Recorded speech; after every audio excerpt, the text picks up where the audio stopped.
Barbara was one of the first women to work at the New Yorker magazine. She started there the year the magazine was founded in 1925. And she, throughout her time there, contributed over 600 cartoons and almost a dozen covers.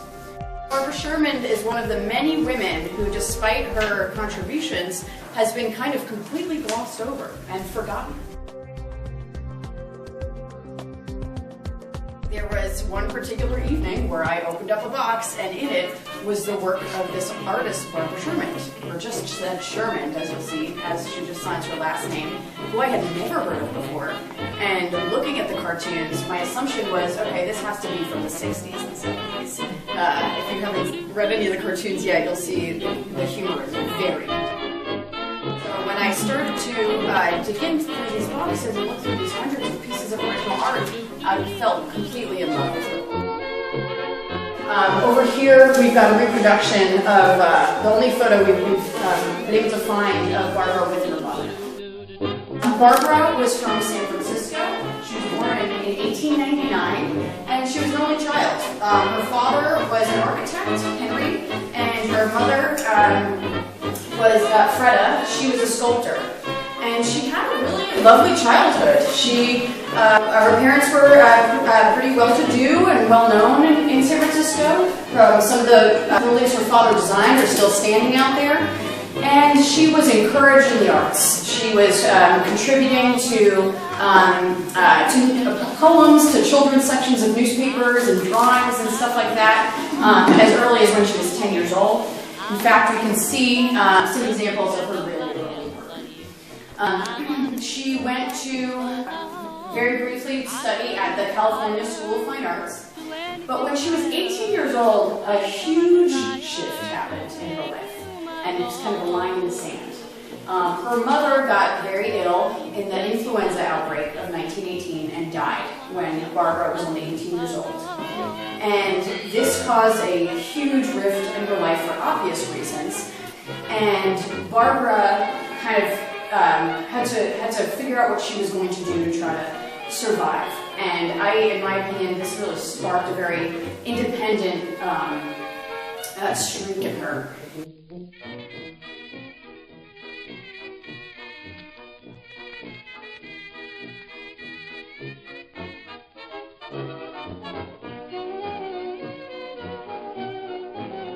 She then decided to kind of start life over in New York City.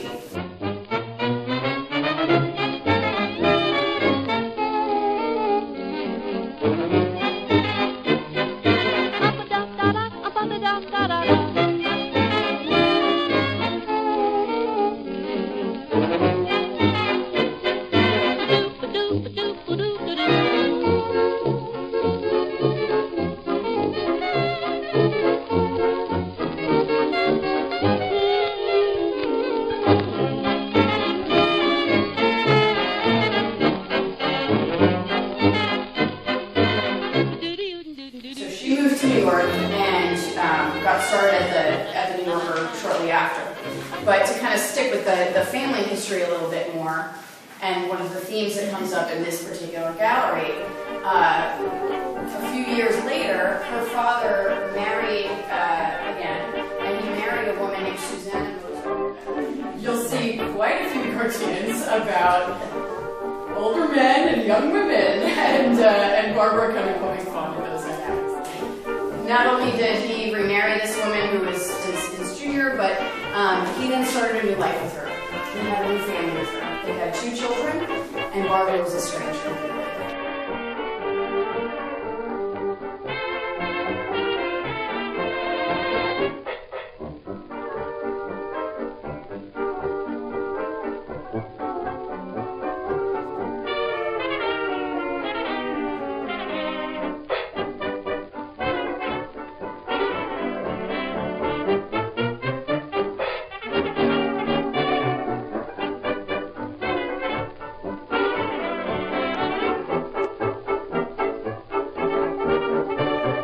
So I'm telling you all that very personal information because it's in the work. I very much can see it in this work.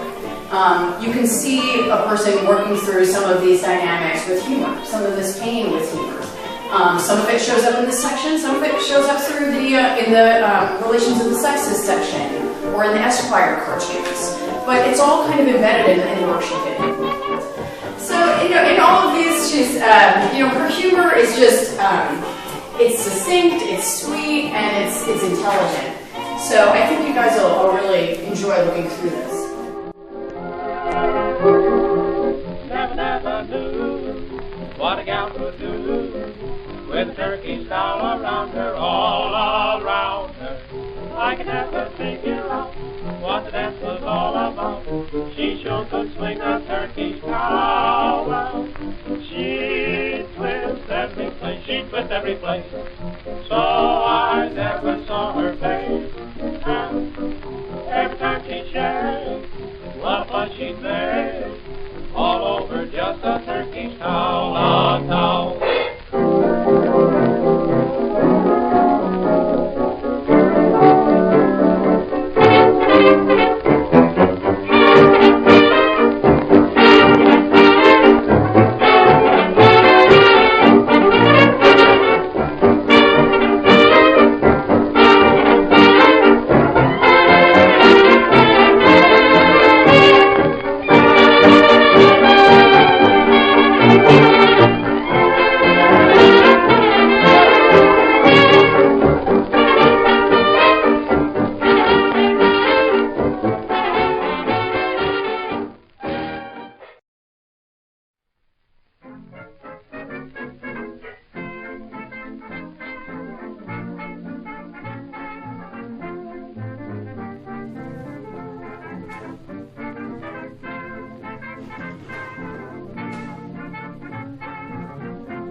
Your gray skies, turn them into gay skies, and keep sweeping the cobwebs off the moon. What good is you pining? Find your silver lining, and keep sweeping the cobwebs off the moon. You'll make the clouds hurry away, humming a lovely love song. Some lucky day, somebody may come along. Chase all of your sorrow, take care of tomorrow, and keep sweeping the cobwebs off the moon.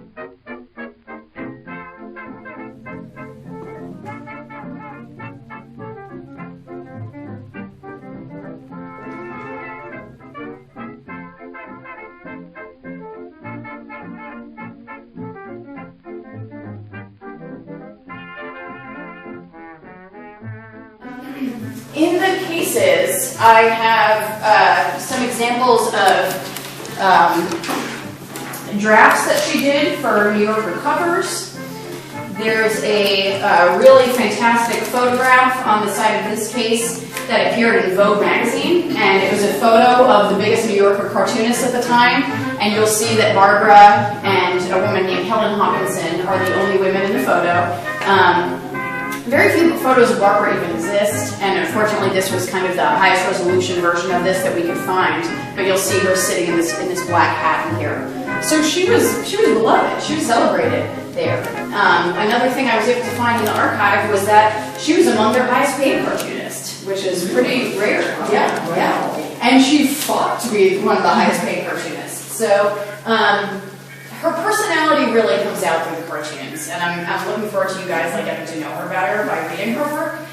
And I think you'll find that she's someone who did not suffer fools, and she did what she wanted. She was extremely independent, which is perfect because it embodied, you know, the women of the 1920s. You know, she was like kind of the perfect spokesperson through cartoon art and through her captions to talk about women's lives at the time.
What we did find was that she was very briefly married twice to men that she never lived with.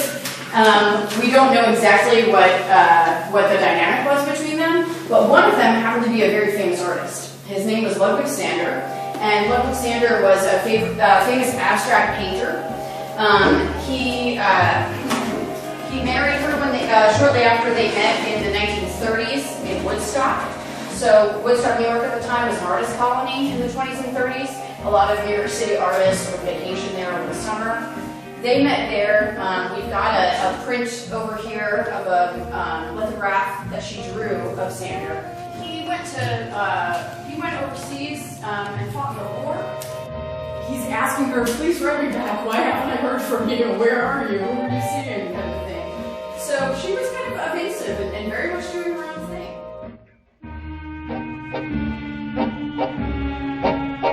Les sanglots longs des violons de l'automne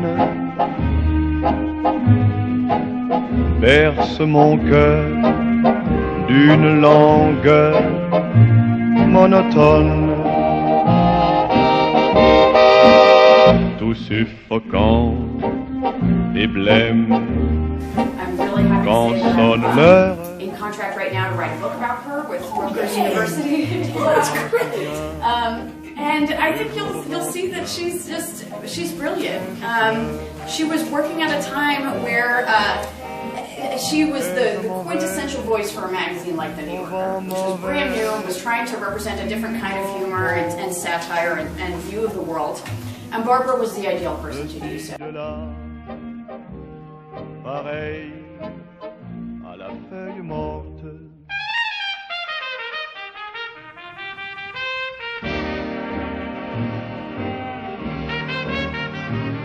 But she traveled a lot throughout her life.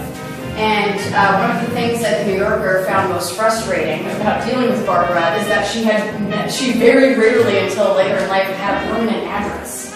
So she'd be submitting her cartoons via the mail from all over the world. So she apparently slept with a sketchbook and a pencil underneath her pillow, and jotted down ideas as they hit her throughout the night, and then worked from kitchen tables at her friends' houses, cafe tables.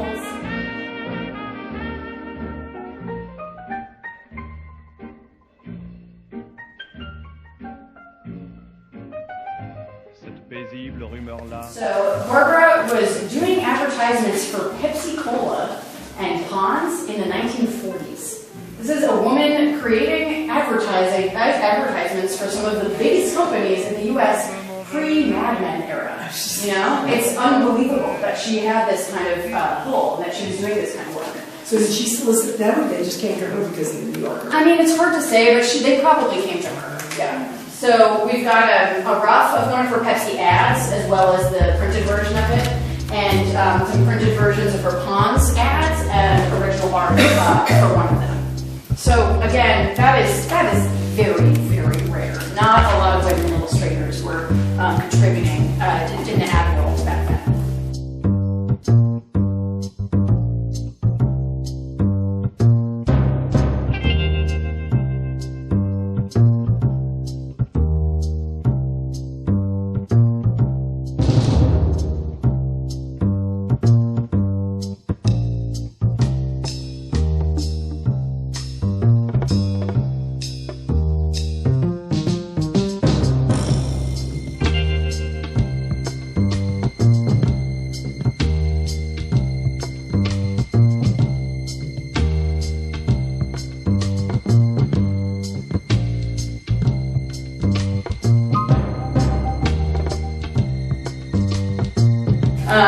The other half of this gallery is society. So Barbara really loved poking fun at wealth. She loved poking fun at high society, and there are some delightful cartoons about it in here. One of my favorites is this one, where we have a very affluent-looking woman in furs standing in the bookstore in the gardening section saying, "Have you a tree grows in Brooklyn?" So that's, and they're just fun, you know. We have this fancy-looking woman over here looking at a kind of disturbed lady at a party while holding her giant dog, and said, "Don't worry, my dear, Poochie simply adores parties." So like making fun of a little bit of an absent-mindedness or whatever. But one of the points that I wanted to kind of drive home in the whole show, let alone this section, is how reflective she was of what the New Yorker's origins were all about. So over here on the label, excuse me, we've got sort of the mission statement that Harold Ross circulated when he first founded the New Yorker. I'll just read part of it. It says, "The New Yorker will be a reflection in word and picture of metropolitan life. It will be human. Its general tenor will be one of gaiety, wit, and satire, but it will be more than a jester. It will be not what is commonly called sophisticated, in that it will assume a reasonable degree of enlightenment on the part of its readers." And I feel like that's what Barbara's work really does, you know? This gallery has a bunch of sections in it. This has beauty and fashion, and also modern art and literature, and then goes into her Esquire tours. So really nice two-page spread celebrating Barbara that Esquire magazine did.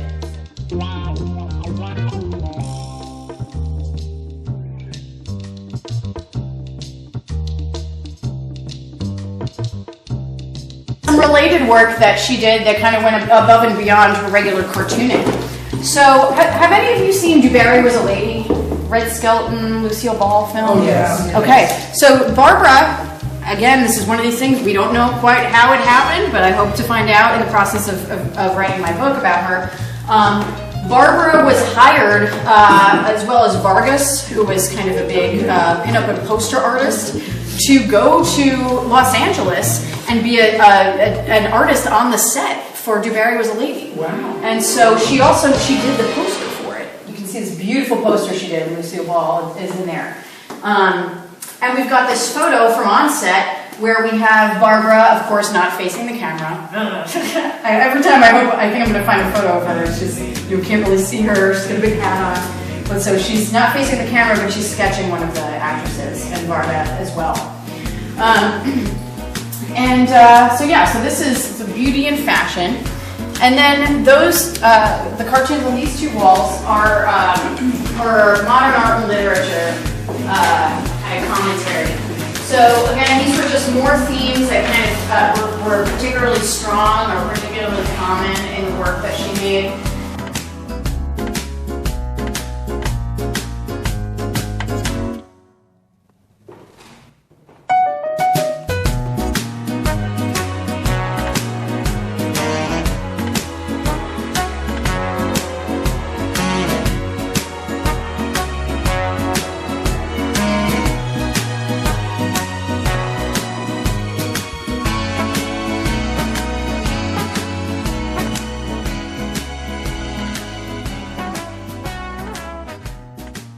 see her poking fun at some of it. So this one, which I love, says, "Oh, of course it's a woman. They don't do landscapes in marble." So some great ones here. The beauty and fashion section is this one. Again, it's hilarious. It's got some really delightful stuff in it. She loved talking about women's clothing trends. And, and it makes sense too, because her art style looks kind of like fashion illustration, and she drew women's clothing so beautifully too. So there are really some lovely pieces over here.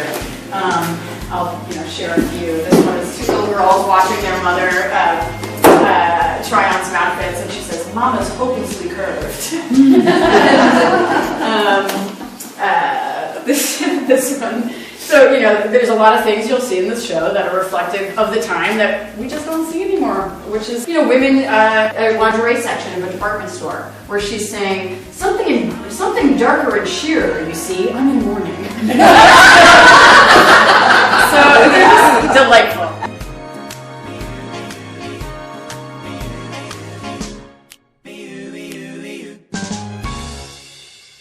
And then in the center of the room, we've got just a bunch of examples of her work from Esquire and some other men's magazines. So there's a really important shift to know about that happens in Barbara's work around the late 30s.